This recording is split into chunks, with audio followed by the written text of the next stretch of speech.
Hello guys, स्वागत है आप सभी का आपके अपने YouTube channel Saurabh sir mathematics में। यहाँ पर बात करने वाले हैं एसएससी जीडी 2022-23 की जो आपकी सीरीज चल रही है उसके बारे में। और शाम के 7 बज चुके हैं और यहाँ पर जीके और जीएस से रिलेटेड जो भी क्वेश्चंस होते हैं उनका यहाँ पर 29 नंबर्स आपका सेशन है। मॉक टेस्ट या 29 है। इस सेशन में 25 क्वेश्चंस को कवर किया जाता है। कितने 25, उससे रिलेटेड जो भी फैक्ट होते हैं उनको भी यहाँ पर साथ ही साथ कवर किया जाता है। आपके एग्जाम की दृष्टि से जो भी महत्वपूर्ण होते हैं उनको। और ये सीरीज हमारी चल रही है, इसका 29 नंबर आपका मॉक टेस्ट है। शाम को 7 बजे यहाँ पर जुड़ते हैं। यदि एसएससी जीडी के अतिरिक्त आप KBS, super TET, railway, police, SSC SI, UPSI और यूपी बीएड एंट्रेंस की भी एग्जाम की तैयारी कर रहे हैं तो यह सेशन आपके लिए काफ़ी महत्वपूर्ण होने वाला है। तो दोस्तों, इसको स्किप ना करें, पूरा देखें। यदि चैनल पर पहली बार विजिट करें, चैनल को सब्सक्राइब कर लें और पास में बेल आइकन को भी अवश्य दबा लें, जिससे कि आने वाले सेशन का नोटिफिकेशन आपको मिल सके और आप अपनी तैयारी को बेहतर बना सकें। साथ ही आपको बताना है कि आपकी 1000 क्वेश्चंस की सीरीज चल रही है। इसका टाइम आपका प्रतिदिन 1 बजे का है। कितने बजे का? दोपहर 1 बजे का टाइम है, तो उसको जरूर देखें यदि आप हिंदी की भी तैयारी कर रहे हैं तो यहाँ पर चलते हैं क्वेश्चन की तरफ। यहाँ क्वेश्चन ये दे रखे हैं पहले साइंस के, तो हम बात करेंगे पहले अपने जीएस के क्वेश्चंस की। तो जीएस के क्वेश्चंस पे चलते हैं पहले, उसके बाद में स्टार्ट करेंगे दोस्तों साइंस के क्वेश्चन। तो क्वेश्चन यहाँ पर आ चुका है आपका जीएस का। फर्स्ट क्वेश्चन है, तृतीय कर्नाटक युद्ध। आपके यहाँ पर कर्नाटक युद्ध की बात की गई है। तृतीय कर्नाटक युद्ध एंग्लो और फ्रेंच संघर्ष की समाप्ति किस संधि से हुई थी? ये आपको दोस्तों बताना है इसका आंसर कि कौन सी संधि हुई थी उसके बाद में तृतीय कर्नाटक युद्ध जो हुआ था वह समाप्त हुआ था। तो ऑप्शन एक है, ए है पेरिस की संधि, दूसरा है बेसिन की संधि, तीसरा है एला सापेल की संधि, चौथा है सूरत की संधि। राइट आंसर आपको दोस्तों यहाँ पर बताना है कि इसका करेक्ट आंसर क्या हो जाएगा।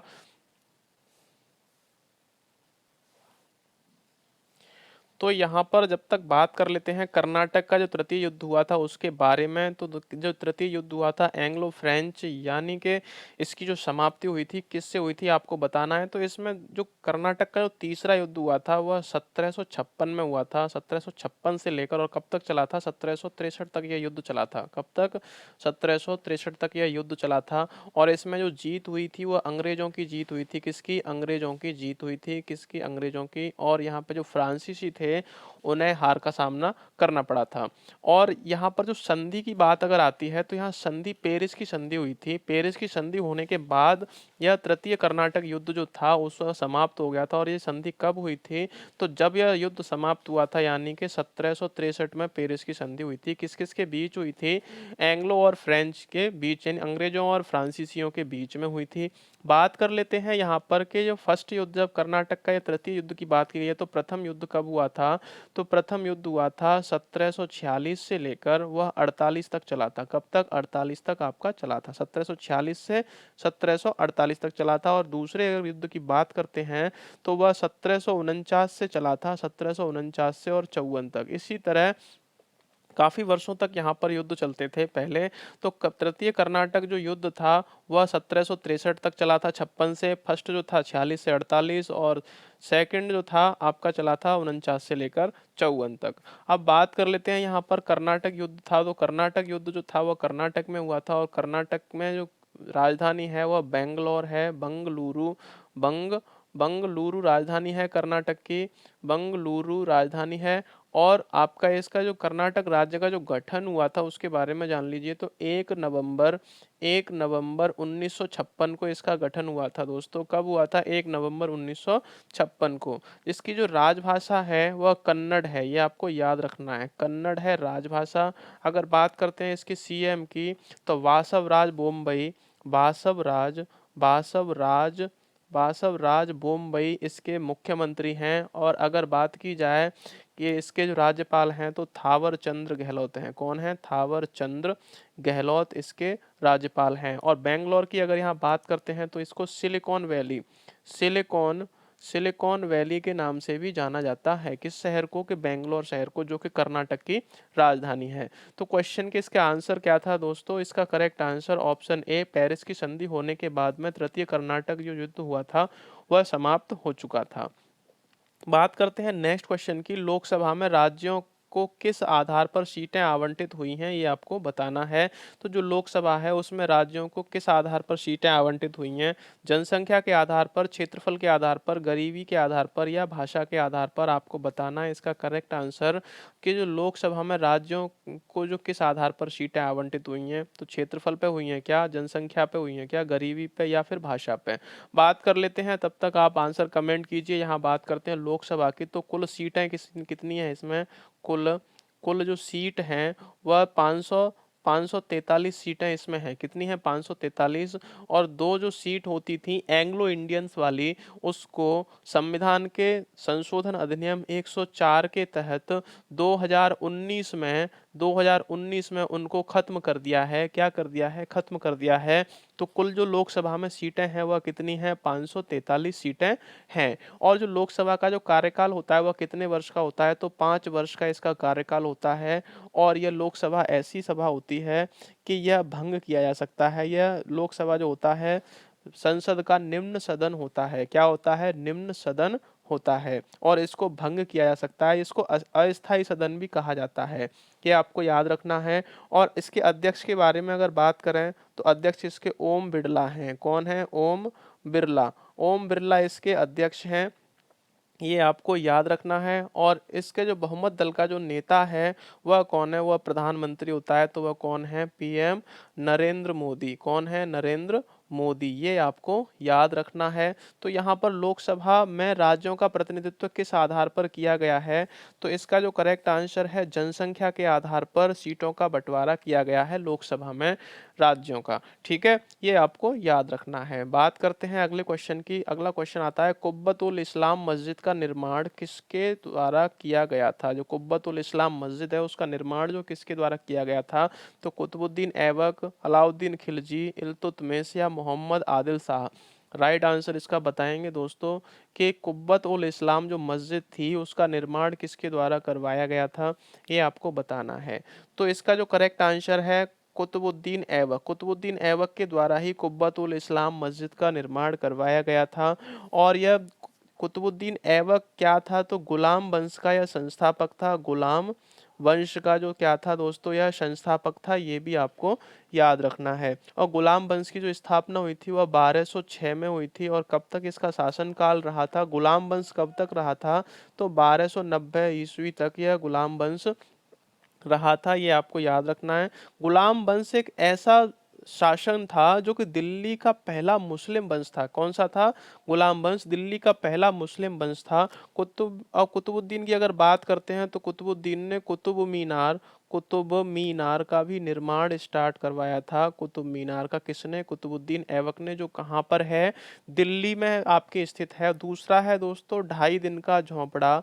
2.5 दिन का झोंपड़ा का निर्माण भी कुतुबुद्दीन ऐबक ने करवाया था। वह कहाँ पर है, अजमेर में है। कहाँ पर, अजमेर। अजमेर कहाँ पर है दोस्तों, यह राजस्थान में है। और कुतुबुद्दीन की जो मृत्यु हुई थी, किसकी, कुतुबुद्दीन की जो मृत्यु हुई थी, तो पोलो खेलते समय घोड़े से गिरकर इसकी मृत्यु हो गई थी। चौगन खेलते समय घोड़े से गिरकर मृत्यु हो गई थी। और यह गुलाम किसका था, तो यह गुलाम था मोहम्मद गौरी का। किसका गुलाम था, मोहम्मद गौरी का गुलाम था। ये आपको याद रखना है दोस्तों। ये जो फैक्ट थे बहुत ही महत्वपूर्ण फैक्ट हैं, ये आपको याद रखना है। चलते हैं दोस्तों नेक्स्ट क्वेश्चन की तरफ। अगला क्वेश्चन आता है, 7वीं पंचवर्षीय योजना का प्रारूप तैयार करने का श्रेय किसे जाता है। फटाफट से इसका आंसर बताएंगे। जो 7वीं पंचवर्षीय योजना प्रारूप तैयार किसने किया था, वीपी सिंह ने, चंद्रशेखर ने, मधुलिमय ने और या रामकृष्ण हेगड़े ने। फटाफट से इसका आंसर बताएंगे। जो भी इसका करेक्ट आंसर हो जाएगा तो आंसर आप कमेंट कीजिए। तब तक बात करते हैं पंचवर्षीय योजनाओं की। तो पंचवर्षीय जो पहली पंचवर्षीय योजना थी वह 1951 से लेकर स्टार्ट हुई थी और 56 तक चली थी। दूसरी पंचवर्षीय अगर योजना की बात करें तो यहाँ पर पहली जो थी वह कृषि पर आधारित थी, ये आपको याद रखना है। दूसरी थी हमारी 1956 से लेकर 1961 तक हमारी पंचवर्षीय योजना चली थी, यह उद्योगों पर आधारित थी। फिर तीसरी जो आई थी वह कृषि पर आधारित की गई थी। और फिर आता है योजना अवकाश।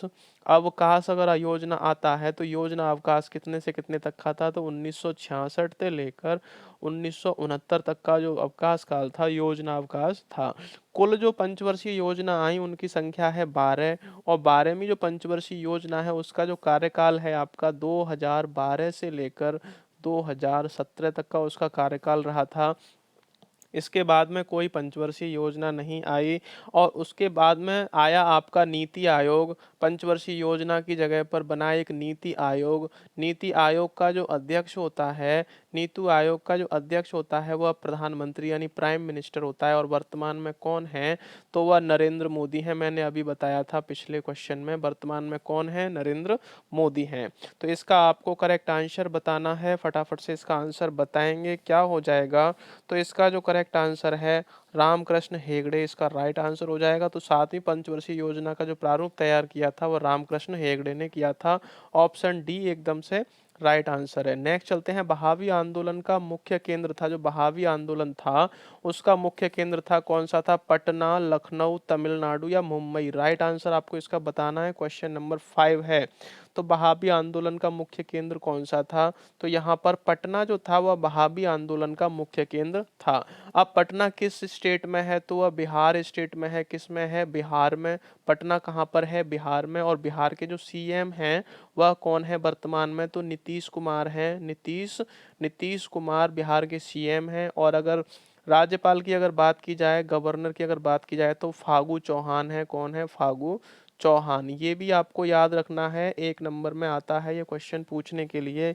आपका ये क्वेश्चन जरूर पूछने के लिए आता है कि फागू चौहान कहाँ के राज्यपाल हैं, तो वह कहाँ के हैं, बिहार के राज्यपाल हैं। अगर इसकी बात की जाए, बिहार का जो हाई कोर्ट है तो वो भी आपका पटना में ही है। कहाँ पर है, पटना में। और बिहार में आपका ये देख लें कि नालंदा जो विश्वविद्यालय है वह भी कहाँ पर है, बिहार में है। मधुबनी पेंटिंग कहाँ की है, बिहार की है। महाबोधि मंदिर कहाँ पर है, वो भी बिहार में है। तो ये आपको याद रखना है। और विक्रमशिला भी आपका कहाँ पर है, वह बिहार में है। तो यहाँ पर पॉपुलेशन की अगर दृष्टि से बात की जाए, इसकी यानी जनसंख्या की दृष्टि से, तीसरे नंबर पर ये इसका स्थान आता है। पहले उत्तर प्रदेश, दूसरा महाराष्ट्र, और तीसरा आता है आपका बिहार। अगर इसका एरिया की अगर बात की जाए यानी क्षेत्रफल की अगर बात की जाए, तो क्षेत्रफल में यह 12वें नंबर पर इसका स्थान आता है। ये आपको याद रखना है। तो इसका जो करेक्ट आंसर है, बहावी आंदोलन का जो मुख्य केंद्र था कौन सा था, वह पटना था। नेक्स्ट क्वेश्चन की तरफ चलते हैं, निम्नलिखित में से कौन सा एक युग्म सुमेलित नहीं है, तो कौन सा युग्म ऐसा है वो सुमेलित नहीं है। विक्रम सुमेलित है, आपसे पूछा है सुमेलित है, तो विक्रमशिला उत्तर प्रदेश, हेमकुंड गुरुद्वारा हिमाचल प्रदेश, उदयगिरी गुफाएं महाराष्ट्र, अमरावती बौद्ध स्तूप आंध्र प्रदेश। राइट आंसर इसका आपको बताना है, क्या राइट आंसर हो जाएगा, जल्दी से इसका करेक्ट आंसर बताएंगे। तो देखिए यहाँ पर सारा कुछ गड़बड़ लग रहा है मुझे, क्योंकि यहाँ पर विक्रमशिला मठ जो है वह कहाँ पर है, बिहार में है। कहाँ पर है, बिहार में। जो विक्रमशिला विश्वविद्यालय भी कहाँ पर है, बिहार में है। तो विक्रमशिला मठ आपका बिहार में हो गया। अब आती है हेमकुंड गुरुद्वारा, जो हिमाचल प्रदेश यहाँ पर बताया है, ये गलत हो जाएगा। यह चमोली उत्तराखंड में है। कहाँ पर है, चमोली में। चमोली कहाँ पर है आपका, उत्तराखंड में है, उत्तराखंड में है। ये भी आपको याद रखना। और उदयगिरी गुफाएं जो महाराष्ट्र में ये बताई गई हैं, यह मध्य प्रदेश में है। कहाँ पर, मध्य प्रदेश में है दोस्तों। कहाँ पर है, मध्य प्रदेश में। जो उदयगिरी गुफाएं हैं वह मध्य प्रदेश में। अमरावती बौद्ध स्तूप आपका ये आंध्र प्रदेश में है। तो एकदम से राइट आंसर इसका जो हो जाएगा, ऑप्शन डी करेक्ट आंसर हो जाएगा।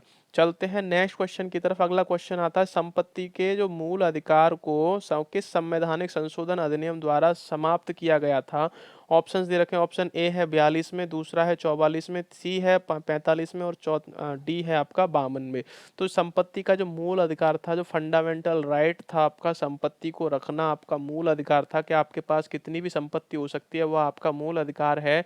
उस अधिकार को किस संविधान संशोधन द्वारा हटाकर, संवैधानिक संशोधन द्वारा हटाकर एक वैधानिक अधिकार कर दिया गया। यानी कि संपत्ति के मूल अधिकार को जो मूल अधिकारों से विच्छेदित कर दिया, हटा दिया गया। तो वह किस संशोधन द्वारा किया गया था, ये आपको दोस्तों बताना है। अब यहाँ पर बात कर लेते हैं जो फंडामेंटल राइट हैं उनके बारे में। तो फंडामेंटल जो राइट हैं वह कहाँ से लिए गए हैं, तो यह मूल अधिकार यूएसए से लिए गए हैं। संयुक्त राष्ट्र अमेरिका से इन अधिकारों को अपने संविधान में शामिल किया गया है। और यह कहाँ से कहाँ तक है, तो 12 से लेकर 35 अनुच्छेद तक आपके यह मूल अधिकार आते हैं। भाग की अगर बात की जाए तो भाग 3 में इनको वर्णित किया गया है। किसमें? भाग 3 में इनको क्या किया गया है? वर्णित किया गया है। अब जो संपत्ति का जो मूल अधिकार के लिए संविधान संशोधन आया था वह किस में आया था, तो 1978 में आया था। किस में? 1978 में संपत्ति का जो संविधान संशोधन आया था वह आया था। और कौन सा संविधान संशोधन था वो? फटाफट इसका आंसर आपने बता ही दिया होगा। तो इसका 44वां संविधान संशोधन था। कौन सा? 44वां संविधान संशोधन था। ये आपको याद रखना है। तो 44वें संविधान संशोधन के द्वारा ही संपत्ति के मूल अधिकार को वैधानिक अधिकार बना दिया गया था, यानी मूल अधिकार की श्रेणी से उसको समाप्त कर दिया था। तो दोस्तों ये आपको याद रखना है। चलते हैं नेक्स्ट क्वेश्चन की तरफ। क्वेश्चन आता है, भारत में रासायनिक उर्वरकों के दो बड़े उपभोक्ता कौन कौन से हैं? जो रासायनिक उर्वरकों के बड़े उपभोक्ता के नाम से जाने जाते हैं। ऑप्शन एक है आंध्र प्रदेश और महाराष्ट्र, दूसरा पंजाब और हरियाणा, तीसरा पंजाब और उत्तर प्रदेश, चौथा उत्तर प्रदेश एवं आंध्र प्रदेश। तो सबसे ज्यादा बड़े राज्य हैं दो, कौन से हैं? बड़े उपभोक्ता हैं वो क्या करते हैं आपका, कि जो उर्वरक होता है उसकी सबसे ज़्यादा खपत वहाँ पर होती है। तो यह कौन सा आंसर करेक्ट हो जाएगा? तो इसका जो राइट आंसर है पंजाब और हरियाणा है। कौन सा है? पंजाब और हरियाणा एकदम से करेक्ट आंसर हो जाएगा। बात करते हैं पंजाब की। तो पंजाब के जो सीएम हैं वह कौन है? भगवंत मान है। भगवंत मान आपके पंजाब के सीएम हैं। अगर पंजाब की और राजधानी की बात की जाए तो दोनों की जो राजधानी है वह चंडीगढ़ है। कौन सी है? चंडीगढ़ दोनों की राजधानी है। हरियाणा की भी राजधानी चंडीगढ़ और पंजाब की राजधानी भी चंडीगढ़ है। और अगर पंजाब के गवर्नर की बात की जाए तो बनवारी लाल पुरोहित हैं। कौन है? बनवारी लाल पुरोहित हैं दोस्तों। कौन है? BL पुरोहित। ये आपको याद रखना है। और पंजाब का जो लोक नृत्य होते हैं वह भांगड़ा है। क्या है? भांगड़ा। और दूसरा कौन सा है? वह गिद्दा है। कौन सा है? गिद्दा। ये आपको याद रखना है। अब बात कर लेते हैं हरियाणा राज्य की। तो हरियाणा राज्य के जो सीएम है वो मनोहर लाल खट्टर हैं। कौन है? मनोहर मनोहर लाल खट्टर। अगर उपराज्यपाल राज्यपाल की बात की जाए तो बंडारू बंडारू दत्तात्रेय बंडारू दत्तात्रेय हैं। बंडारू दत्तात्रेय वहाँ के कौन है? राज्यपाल हैं। ये आपको याद रखना है। तो दोस्तों इससे रिलेटेड जो भी फैक्ट थे आपको बताए कि रासायनिक उर्वरकों के दो बड़े उपभोक्ता कौन है, तो पंजाब और हरियाणा है। नेक्स्ट चलते हैं क्वेश्चन की तरफ। अगला क्वेश्चन है, चीन में व्यापारिक दूत भेजने वाले चोल सम्राट कौन थे? ऑप्शन दे रखा है राज राजा प्रथम, राजेंद्र प्रथम, कुलोतुंग चोल प्रथम या उपर्युक्त सभी। राइट आंसर इसका बताएंगे। तो चोल वंश की अगर बात करें तो चोल वंश की जो राजधानी थी वह तंजावुर थी। कौन सी थी? तंजावुर चोल वंश की राजधानी थी। ये आपको याद होना चाहिए। और इसके जो संस्थापक थे, संस्थापक कौन थे? तो चोल वंश के संस्थापक विजयालय थे। कौन थे? विजयालय। कई बार बता चुका हूँ, आपको याद होना चाहिए। और इनका जो कार्यकाल था 9वीं सदी से 13वीं सदी के मध्य तक था। कहाँ तक था? 13वीं सदी के मध्य तक था। तो इन्होंने किस मंदिर का निर्माण करवाया था? तो बृहदेश्वर मंदिर था। बृहदेश्वर बृहदेश्वर जो मंदिर था जो कि तंजावुर में है। और तंजावुर कहाँ पर है दोस्तों? वह तमिलनाडु में है। कहाँ पर है? तमिलनाडु में उसका निर्माण करवाया था। तो इसके करेक्ट आंसर की अगर बात करते हैं तो सम्राट व्यापारिक दूत भेजने वाले सम्राट कौन थे? तो राज राजा प्रथम भी थे, राजेंद्र प्रथम भी थे और कुलोतुंग चोल प्रथम भी थे। यानी उपरोक्त सभी एकदम से राइट आंसर इसका हो जाएगा दोस्तों। नेक्स्ट चलते हैं। क्वेश्चन है, भारत में अधिकतर बेरोजगारी है। तो भारत में अधिकतर बेरोजगारी कैसी है? तकनीकी बेरोजगारी या चक्रीय बेरोजगारी या घर्षणात्मक बेरोजगारी या संरचनात्मक बेरोजगारी। राइट इसका आंसर बताएंगे तो क्या हो जाएगा इसका? तो भारत में जो बेरोजगारी है वह संरचनात्मक बेरोजगारी है। कौन सी बेरोजगारी है? संरचनात्मक बेरोजगारी भारत के अंदर पाई जाती है। ये आपके क्वेश्चन थे 10। अब बात कर लेते हैं साइंस के क्वेश्चंस की। जो साइंस के क्वेश्चन आपके आने वाले हैं, कितने क्वेश्चन हैं? 15। तो 15 क्वेश्चंस के बारे में अगर यहाँ पर बात करते हैं तो कौन कौन से वह क्वेश्चन है, तो फर्स्ट क्वेश्चन आपका यहाँ पर आ चुका है दोस्तों। सेशन अगर अच्छा लगा हो तो लाइक जरूर करें, और चैनल पर पहली बार विजिट कर रहे हैं तो चैनल को सब्सक्राइब जरूर कर लें, और पास में बेल आइकन को भी दबा लें, जिससे कि आने वाले आपके न्यू सेशन का नोटिफिकेशन आपको मिल सके। और यहाँ पर आपको एक बात और बतानी है कि 1000 क्वेश्चंस की आपकी जो सीरीज चल रही है हिंदी की, वह आपके लिए काफ़ी महत्वपूर्ण है, उसको ज़रूर देखें। और उसके जो काफ़ी सेशंस हो चुके हैं उनको भी आप नहीं देख पाए तो पीछे जाकर देख सकते हो, और इसका ये आपका 29 नंबर सेशन है। बाकी के सेशन आप आई बटन पे जाकर भी देख सकते हैं, वहाँ पर लगे हुए हैं प्लेलिस्ट में। तो यहाँ पर बात करते हैं अब इसके क्वेश्चन की। साइंस का जो क्वेश्चन है, निम्नलिखित में से सबसे सबल अम्ल है, तो सबसे सबल अम्ल कौन सा है? CH3COOH, ClCH2COOH और ClCH2COOH, यहाँ पर 2 बार ये लिख चुका है दोस्तों, और CCl3COOH। राइट आंसर इसका बताएंगे तो इसका करेक्ट आंसर क्या हो जाएगा? CCl3COOH इसका राइट आंसर है। ऑप्शन डी एकदम से राइट आंसर हो जाएगा दोस्तों। तो यहाँ पर ऑप्शन डी राइट आंसर है। क्वेश्चन नंबर आता है नेक्स्ट, ल्यूमेन किसका मात्रक है? आपको बताना है जो ल्यूमेन है वह किसका मात्रक है। तो फटाफट से इसका आंसर बताएंगे, क्या हो जाएगा? ज्योति तीव्रता का, ज्योति फ्लक्स का, या दोनों का, एक और दो दोनों का, या इनमें से कोई नहीं। तो जल्दी से इसका आंसर बताएंगे दोस्तों, जो ल्यूमेन है वह किसका मात्रक है? तो ल्यूमेन जो है वो आपका ज्योति फ्लक्स का मात्रक है। किसका मात्रक है? ज्योति फ्लक्स का। अब ज्योति तीव्रता के मात्रक की अगर बात करते हैं तो यहाँ ल्यूमेन तो हो गया ज्योति फ्लक्स का। ज्योति तीव्रता का जो मात्रक होता है वह कैंडेला होता है। क्या होता है? कैंडेला होता है। और कैंडेला को हम दूसरी तरह से क्या कह सकते हैं? तो ल्यूमेन ल्यूमेन ल्यूमेन ल्यूमेन प्रति स्टेरेडियन, प्रति क्या होगा? रेडियन के नाम से भी इसको जाना जाएगा। रेडियन के नाम से भी इसको जाना जाता है। ये आपको याद रखना है। चलते हैं दोस्तों क्वेश्चन नंबर 3 की तरफ। क्षार वह पदार्थ है जो, क्षार क्या है? वह पदार्थ है जो प्रोटॉन देता है, प्रोटॉन ग्रहण करता है, इलेक्ट्रॉन देता है, या इलेक्ट्रॉन युग्म ग्रहण करता है। राइट आंसर आपको इसका बताना है। क्षार क्या होते हैं? तो क्षार कैसे हम पता करें कि क्षार क्या है? तो क्षार का तो दोस्तों क्या होता है कि प्रोटॉन लेता है। क्या करता है? लेता है, यानी प्रोटॉन को ग्रहण करता है। कौन ग्रहण करता है? क्षार। और अम्ल प्रोटॉन देता है, प्रोटॉन को देता है अम्ल, ये आपको याद रखना है। तो ऑप्शन दूसरा इसमें राइट आंसर हो जाएगा तीसरे क्वेश्चन का। अब बात कर लेते हैं तो क्षार और अम्ल हम कैसे निकालते हैं? तो हमारा पीएच स्केल होता है। क्या होता है? पीएच स्केल होता है। अगर किसी यौगिक का जो पीएच होता है वह 7 से कम होता है, तो 7 से अगर 0 से लेकर 6 तक होता है तो वह अम्ल होता है। क्या होता है? अम्ल। और अगर किसी का जो पीएच है वह 8 से लेकर 14 तक होता है तो वह क्षार होता है। क्या होता है दोस्तों? क्षार होता है। अगर वह 7 पर है तो वह न तो अम्ल होता है और ना ही क्षार होता है। ये आपको याद रखना है दोस्तों। तो कितना होता है पीएच अम्ल का? 6 तक का जो पीएच होता है वो अम्ल का होता है, और 14 तक का जो 8 से 14 का जो पीएच होता है वो क्षार होता है। और 7 पर उदासीन होता है, और उदासीन क्या होता है? आपका जल होता है। क्या होता है? जल। अब बात कर लेते हैं यहाँ पर क्षार की। तो क्षार कैसे होते हैं दोस्तों? जैसे NaOH, इनमें लास्ट में OH आता है, CaOH, और यहाँ पर KOH, ये होते हैं आपके क्षार। और अम्ल की अगर बात करें तो HNO3, HCl, CH3, COOH, ये भी आपका क्या है? ये सभी अम्ल हैं, और ये क्या है? ये क्षार हैं। तो इसका जो करेक्ट आंसर आपको बताया कि प्रोटॉन को ग्रहण करता है, कौन ग्रहण करता है? क्षार ग्रहण करता है। राइट आंसर हो जाएगा। चलते हैं नेक्स्ट क्वेश्चन की तरफ। मटर पौधा है, तो मटर पौधा है क्या है? शाक है, पुष्प है, झाड़ी है, या इनमें से कोई नहीं है? फटाफट इसका आंसर बताएंगे कि मटर पौधा है।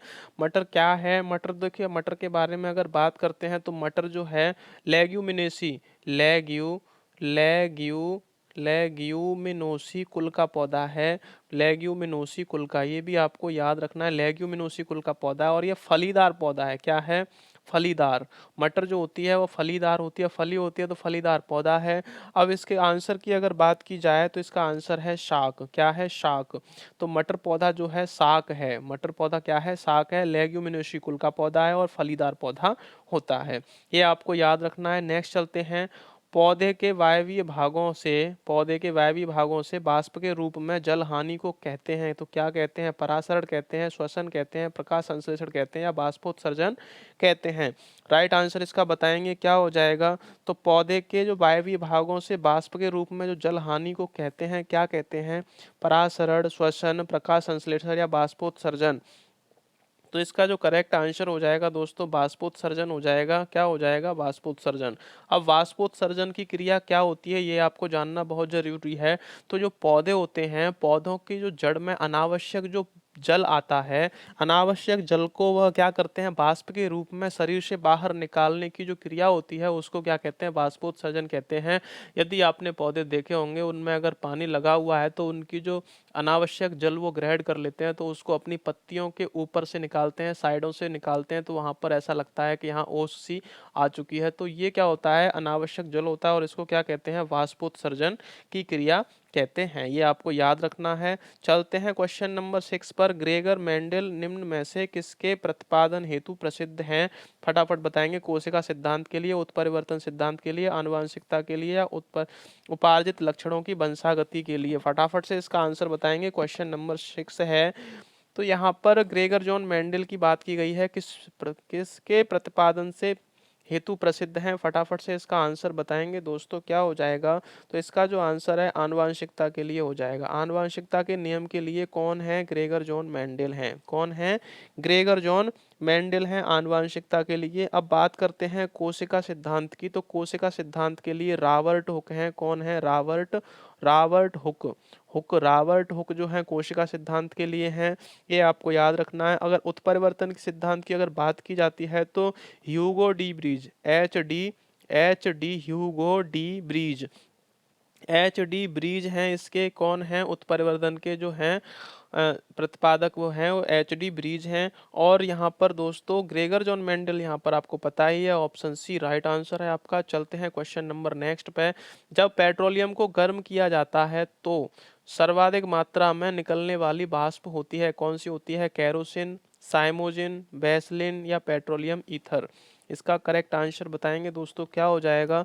जब पेट्रोलियम को अगर आप गर्म करते हो तो सर्वाधिक मात्रा में निकलने वाली वाष्प कौन सी होती है? तो पेट्रोलियम ईथर जो होती है वो सर्वाधिक निकलने वाली वाष्प होती है। ऑप्शन डी एकदम से आपका 7 नंबर क्वेश्चन का राइट आंसर हो जाएगा। नेक्स्ट चलते हैं अगले क्वेश्चन पर। एक धावक लंबी छलांग लगाने से पहले दौड़ता है, क्यों दौड़ता है? तो दौड़ने में छलांग लगाना आसान हो जाता है। दौड़ने से क्या होता है? छलांग लगाना आसान हो जाता है। इससे उसका शरीर गर्म हो जाता है। क्वेश्चन में एक ऑप्शन छुपा हुआ है, तो सभी क्वेश्चन के ऑप्शंस को देख लेंगे कि दौड़ क्यों लगाता है? जब छलांग लगानी होती है तो उससे पहले तो दौड़ने से छलांग आसानी से लगाना हो जाता है। दूसरा है इससे उसका शरीर गर्म हो जाता है। तीसरा, छलांग लगाते समय उसके शरीर की गति जड़ता को ज़्यादा दूरी तक तय करने में मदद करती है। और चौथा है छलांग लगाते समय फिसलता नहीं है। तो राइट आंसर आपको बताना है इसका क्या करेक्ट आंसर हो जाएगा। जल्दी से इसका आंसर आप कमेंट कीजिए दोस्तों कि छलांग लगाने से पहले जो धावक होता है वह दौड़ता क्यों है, ये आपको बताना है। जल्दी से इसका आंसर कमेंट करेंगे दोस्तों क्या इसका आंसर हो जाएगा। तो इसका जो करेक्ट आंसर हो जाएगा, छलांग लगाते समय उसके शरीर की गति छलांग लगाते समय उसकी शरीर की गति जड़ता को ज़्यादा दूरी तय करने में मदद मिलती है। ऑप्शन सी एकदम से इसका राइट आंसर दोस्तों हो जाएगा। क्योंकि उसको जब वो दौड़ कर आता है तो उसका शरीर आगे की तरफ भागता हुआ चला जाता है, यानी कि जड़ता जो होती है उसको ज़्यादा दूरी तय करने में मदद मिलती है। ये इसका सी राइट आंसर हो जाएगा। क्वेश्चन नंबर नेक्स्ट देखते हैं। क्वेश्चन नंबर 9 आता है आपका कि पेडालॉजी में अध्ययन किया जाता है। तो पेडालॉजी जो विज्ञान होता है उसमें किसका अध्ययन किया जाता है? पादप रोगों का, भूमि का, प्रदूषण का या चट्टानों का? राइट आंसर इसका बताएंगे क्या आंसर हो जाएगा। जो पेडालॉजी होती है उसमें किसका अध्ययन किया जाता है? तो बात करते हैं पादप रोगों का। जो पादप रोगों का अध्ययन किया जाता है, तो पादप रोगों का अध्ययन जो होता है वो पादप रोग विज्ञान होता है। पादप पादप पादप रोग विज्ञान होता है। वह क्या होता है? पादप रोग विज्ञान होता है। उसमें पादपों का अध्ययन किया जाता है। प्रदूषण की अगर बात की जाए तो पर्यावरणीय विज्ञान जो होती है आपकी पर्यावरणीय विज्ञान में प्रदूषण का प्रदूषण का अध्ययन किया जाता है। अगर भूमि की अगर बात की जाती है तो भूमि यहाँ पर पेडालॉजी के अंतर्गत आता है। किसके अंतर्गत? पेडालॉजी के अंतर्गत भूमि आता है। इसमें मृदा की जो उत्पत्ति होती है उसको देखा जाता है, आकारिकी को देखा जाता है और वर्गीकरण भी इसमें किया जाता है। किसका? मृदा का। अगर चट्टानों की बात की जाए तो पेट्रोलॉजी जो विज्ञान है उसमें चट्टानों का अध्ययन किया जाता है। ये भी आपको याद रखना है। तो क्वेश्चन नंबर 9 का जो करेक्ट आंसर हो जाएगा आपका बी, पेडालॉजी के अध्ययन किया जाता है। किसमें किया जाता है? तो भूमि का अध्ययन किया जाता है पेडालॉजी में अध्ययन। चलते हैं दोस्तों नेक्स्ट क्वेश्चन की तरफ। क्वेश्चन आता है ऊर्ध्वपातन पदार्थ है।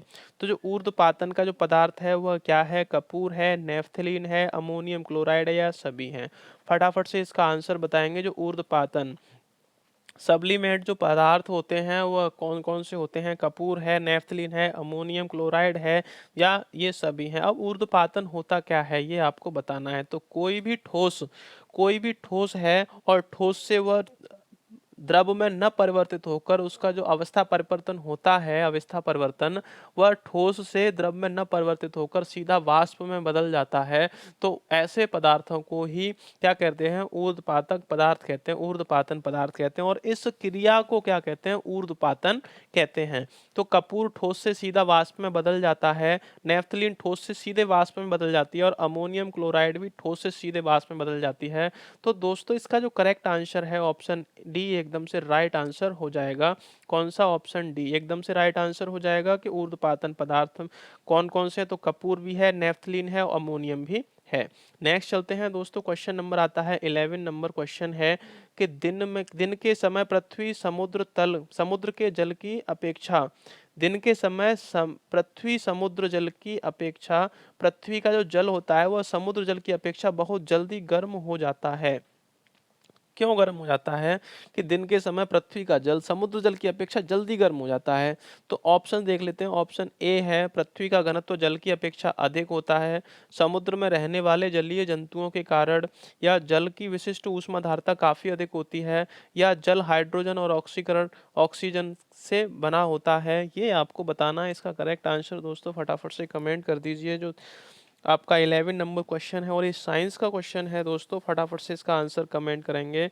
तो यह किस वजह से होता है कि पृथ्वी का जल समुद्र के जल से जल्दी गर्म हो जाता है? तो वह विशिष्ट ऊष्मा धारिता के कारण होता है। किसके कारण? जल की विशिष्ट ऊष्मा धारिता के कारण। यानी कि जल की विशिष्ट ऊष्मा धारिता काफी अधिक होती है। किसकी अधिक होती है? तो यह समुद्र जल की जो विशिष्ट ऊष्मा धारिता होती है वह अधिक होती है। इसी वजह से जो पृथ्वी का जल होता है वह जल्दी गर्म हो जाता है। ये आपको याद रखना है। ऑप्शन सी एकदम से राइट आंसर हो जाएगा। चलते हैं नेक्स्ट क्वेश्चन पे। क्वेश्चन नंबर आता है 12। वृक्षों की आयु वर्षों में निर्धारित की जाती है। तो किस तरह से वर्षों में निर्धारित की जाती है वृक्षों की आयु? फटाफट से इसका आंसर बताएंगे दोस्तों कि इसका करेक्ट आंसर क्या हो जाएगा। जो वृक्षों की जो आयु होती है, वृक्षों की आयु वर्षों में निर्धारित की जाती है। तो किस हिसाब से निर्धारित की जाती है? ऑप्शन ए दे रखा है इसके भार द्वारा, बी है इसकी ऊंचाई के द्वारा, सी है इसमें वार्षिक वलयों की संख्या के आधार पर और सी है इसकी जड़ों की लंबाई द्वारा। राइट आंसर इसका बताएंगे दोस्तों। जो वृक्ष होते हैं, वृक्ष इसके बारे में मैं पहले भी चर्चा कर चुका हूँ कि कोई भी अगर वृक्ष है जितना वो वर्ष का हो जाता है उसी के हिसाब से उसमें थोड़ी थोड़ी सी क्या आती है कि कोई संरचना होती है और संरचना में अ, अंतर आने लगता है। तो कैसे आने लगता है? तो वृक्षों की आयु समय जो निर्धारित की जाती है वो किसके द्वारा? इसके भार द्वारा, किसी के भार द्वारा निर्धारित नहीं कर सकते, इसकी ऊंचाई द्वारा नहीं कर सकते, जड़ों की लंबाई हम नहीं देख सकते और इसकी वार्षिक वलयों के आधार पर ही इसका हम क्या कर सकते हैं दोस्तों? इसमें वार्षिक जो वलय दी होती हैं उन्हीं के आधार पर इसका आयु का निर्धारण किया जाता है। अब वृक्ष किस तरह के होते हैं कि ऊपर तो पतले होते हैं और नीचे की तरफ मोटे होते हैं। तो यहाँ पर इनमें जो वलय आते हैं इस तरह से, तो यह वार्षिक वलयों की संख्या को गिन कर कि एक वर्ष में कितने वलय आते हैं तो उसी हिसाब से इसकी जो वृक्ष की जो निर्धारित आयु होती है उसके बारे में दोस्तों क्या होता है? पता लगाया जाता है। किसके द्वारा? वार्षिक वलयों की संख्या के आधार पर पता लगाया जाता है कि वृक्षों की आयु कितनी है। याद रखना है दोस्तों। चलते हैं नेक्स्ट क्वेश्चन की तरफ। अगला क्वेश्चन आता है, सौर प्रणाली का आविष्कार किसने किया था? जो सौर प्रणाली थी उसका आविष्कार किसने किया था आपको बताना है। न्यूटन ने, दूसरा है जॉन हेडली ने, तीसरा है कॉपरनिक्स ने, चौथा है थॉमसन ने। करेक्ट आंसर इसका बताएंगे जो सौर प्रणाली का आविष्कार किया था। जल्दी से फटाफट कमेंट कर दीजिए इसका आंसर। क्या न्यूटन ने किया था, या जॉन हेडली ने किया था, या कॉपरनिक्स ने किया था, या फिर थॉमसन ने किया था? इसका करेक्ट आंसर बताएंगे। जो सौर प्रणाली, अब सौर प्रणाली होता क्या है आपको ये पता होना चाहिए। तो सौर प्रणाली हमारा जो सौर मंडल होता है उसकी जो प्रणाली है उसको सौर प्रणाली कहते हैं। क्या कहते हैं उसको? सौर प्रणाली कहते हैं। तो दोस्तों अगर बात करते हैं यहाँ पर न्यूटन की, तो न्यूटन ने क्या क्या दिया था? गुरुत्वाकर्षण का नियम दिया था। गुरुत्वाकर्षण गुरुत्वाकर्षण का जो नियम दिया था वह किसने दिया था? न्यूटन ने दिया था। ये आपको याद रखना है। और दूसरा न्यूटन ने क्या दिया था? गति के नियम दिए थे। किसके नियम? गति के नियम भी दिए थे, न्यूटन ने दिए थे। किसने दिए थे? न्यूटन ने।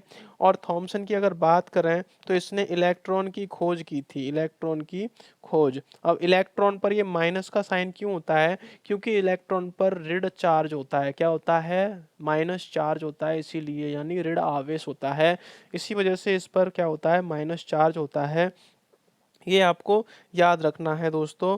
तो यहाँ पर बात करते हैं इसके करेक्ट आंसर की। तो इसका करेक्ट आंसर क्या हो जाएगा? तो सौर प्रणाली का जो आविष्कार किया था वह कॉपरनिक्स ने किया था। किसने किया था? कॉपरनिक्स ने किया था। किसने दोस्तों? कॉपरनिक्स ने किया था सौर प्रणाली का आविष्कार। ये एकदम से आपका राइट आंसर हो जाएगा। न्यूटन ने गुरुत्वाकर्षण का किया और गति के नियम का। थॉमसन ने किसका किया था? इलेक्ट्रॉन का। ठीक है दोस्तों, तो यहाँ पर चलते हैं क्वेश्चन नंबर नेक्स्ट की तरफ। अगला क्वेश्चन आता है, निम्नलिखित में से किस पदार्थ में ऑक्सीजन नहीं है? कौन सा पदार्थ है उसमें ऑक्सीजन नहीं है? सीमेंट में, रेत में, मिट्टी के तेल में और कांच में। राइट आंसर आपको बताना है कि किस पदार्थ में ऑक्सीजन नहीं है। जल्दी से इसका आंसर कमेंट करेंगे। ऑप्शन ए सीमेंट में, ऑप्शन बी रेत में, ऑप्शन सी मिट्टी का तेल, ऑप्शन डी है कांच में। फटाफट से आंसर कमेंट करेंगे दोस्तों। इसका जो करेक्ट आंसर हो जाएगा जल्दी से आपको बताना है।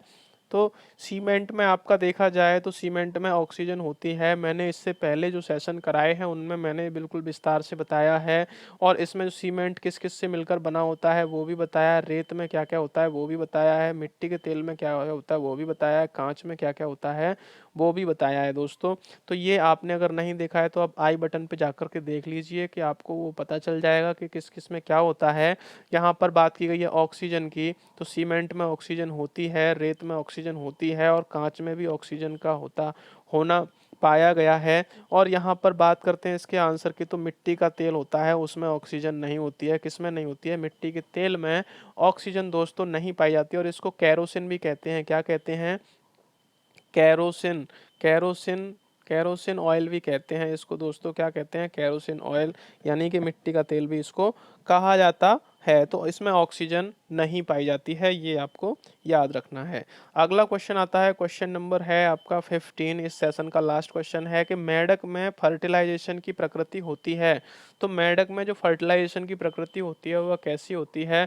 ऑप्शंस देख लेते हैं। ऑप्शन ए है बाह्य, ऑप्शन दूसरा आंतरिक, ऑप्शन तीसरा बाह्य और आंतरिक दोनों, ऑप्शन चौथा है यहाँ पर डी, यह क्रिया होती ही नहीं है।